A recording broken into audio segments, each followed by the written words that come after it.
It's just unfortunate that these athletes act like children sometimes and forget that they're example to the children. I don't. You know what? I don't think they're children. I think the problem here is that people put some of these sports stars and celebrities on a pedestal that they shouldn't be at.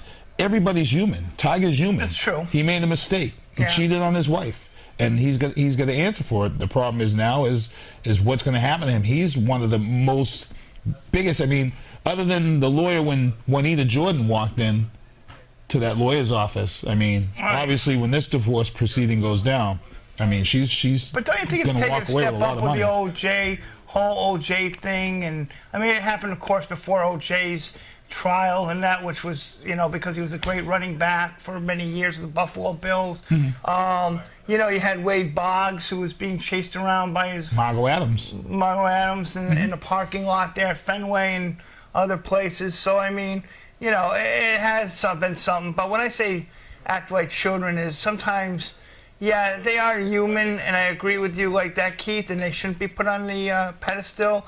But in the same sense, they kind of have an obligation, and I think that, you know, some of them, that might be true, they make mistakes, but there are some, and most of them, that just get so rich and powerful as athletes and everything, and things are handed to them. You have, Marcel, all these companies, endorsement companies coming. You get that ego. People are telling you how great you are. You know, everybody's jumping the bandwagon on there. You know what I'm saying? So, I mean, and you do have to set a sample for the kids. I mean, you're a coach in basketball, I know, for a great league. And, you know, I mean, if you see somebody does something stupid in the NBA, don't you kind of say, geez, that's not a great example for my kids, you know?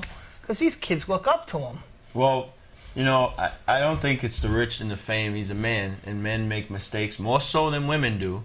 But men do make mistakes. That's because his girlfriend is paying attention to the show. But here's the problem there's a problem there, though, that's aggravating me about this whole thing, is that, you know, everybody's focusing on Tiger Woods and cheating and being married. But the problem is that his wife assaulted him with a golf club. Right. If that was in the reverse, exactly, Tiger Woods would be in jail for the most hated man in the history of sports. Right, yes, and hated. Right. He was attacked with a golf club, and nobody says anything about that because he's a man, whereas she's a woman. Well, she could be charged with spousal.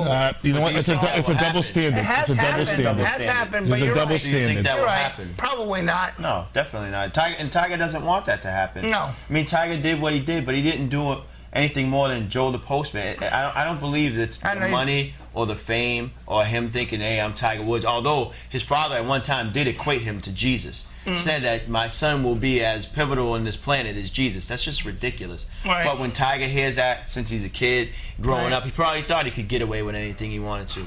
Yeah, but you know what? He has 2 young kids too. Yeah. You look at that too. You got, if not for your kids looking up, you know, whether whether you're coaching or you have children too, and so do you.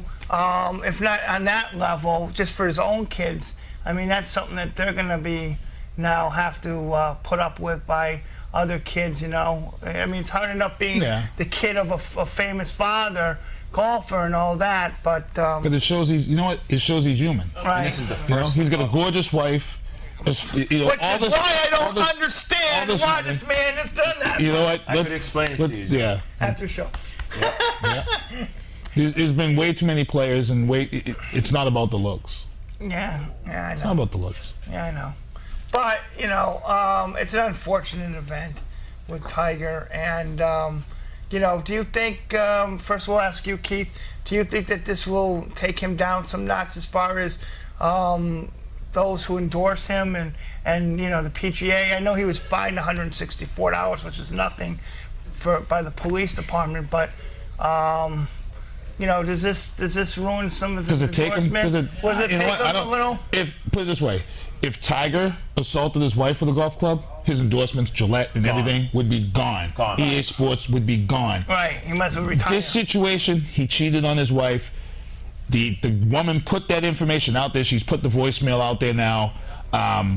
he's done something that a lot of people have been caught for over time. He didn't abuse it. He cheated on his wife. He's caught. He's going to pay in the divorce proceedings, and he's going to pay out of the pocket. Maybe. You never know if she decides to leave him or not. You don't know. Yeah, that's true. Because you don't really know how strong their relationship is. We also don't know what their prenup is, because she came in. We don't know what their prenup stipulation is also. The thing here is that I don't think it hurts him from a sponsorship standpoint. Do you think Gillette's going to get rid of him because of this? I don't think so.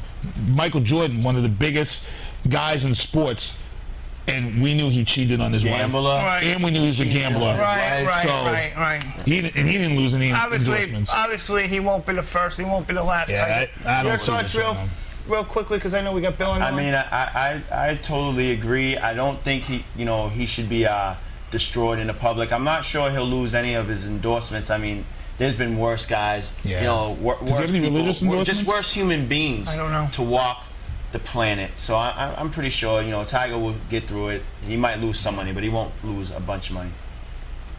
All right. I believe we have Bill Carpenter on the phone. Is that correct, guys? Good evening, guys. Marcel, Joe, Keith, how are you this evening? Good. Thanks, Bill, for joining us. Bill Carpenter is with the school committee in the town of Brockton. He's going to kind of give us an update on what's going on there. Unfortunate event there, Bill. Well, and we're still learning the details. What we do know is that there was a shooting shortly before 5 o'clock this evening on the steps outside the gymnasium on the campus of Brockton High School. We have since learned that the victim is a former student, and I think it's important to emphasize that the victim in the shooting was not a student at Brockton High School, was someone who had previously attended Brockton High School. They are being treated at Good Samaritan Hospital, and is now considered to be non-life-threatening wounds. The last I've heard is they have a description of a suspect. The investigation is ongoing. It's still an active crime scene. But they do have, obviously, a number of witnesses. A whole range of thoughts on this thing. The area that the steps outside the gym are a very common place where students congregate. Winter sports tryouts were going on inside the gym at the time. Both basketball and wrestling tryouts were going on inside the gym at the time of the shooting. As someone who is, a firm believer in Brockton High School as being a great school and us having a great school system here, it's disturbing, it's distressing, it's troubling, but I think I want to really emphasize one of the upsetting things about it is that we do have a great high school, or I believe we have a very safe environment at Brockton High School. This occurred well after the normal school day. It involves at least one and possibly both people involved not being students at the school. It'll certainly beg some questions to be looked into further in terms of perhaps having better control as to who is on the school campus and who is not on the school campus, among other things, and those are things we'll have to take a look at. But I am thankful on one hand that no one else was injured or killed in this incident, because I'm told that there were a group of students congregated in the area where the shooting took place, and as we've seen in some of these similar types of incidents at other parts of the city, not at the school, that quite often the people that get shot are innocent bystanders. Your average your average gun-toting gang members are not always typically very good shots. So I think we're very fortunate that there weren't any further injuries other than the person who was shot. I do suspect that the police will make an arrest pretty quickly. The superintendent of schools did address the media a little while ago. Didn't say a whole lot more than what I just described to you. I have been told by a variety of sources this evening that the person who has been identified, the victim of the shooting, is well known to local law enforcement as a gang member, so that there very clearly could be some sort of gang aspect to this incident. Witnesses described what started out as a verbal confrontation that then appeared to be escalating to fisticuffs when the other person, the shooter, who was not the aggressor, according to witnesses, took out a gun and shot the other person. 5 or 6 shots fired. It's believed that the victim was hit 2 or 3 times. So very upsetting, very distressing, and unfortunately for 4,500 students at Brockton High School who don't get in trouble on a daily basis, it obviously, I think, hurts our reputation and colors people's image, not just of the city, but of what's going on at Brockton High School, that I will tell you is very positive on a daily basis. Bill, a couple quick questions to you. Obviously, this is the second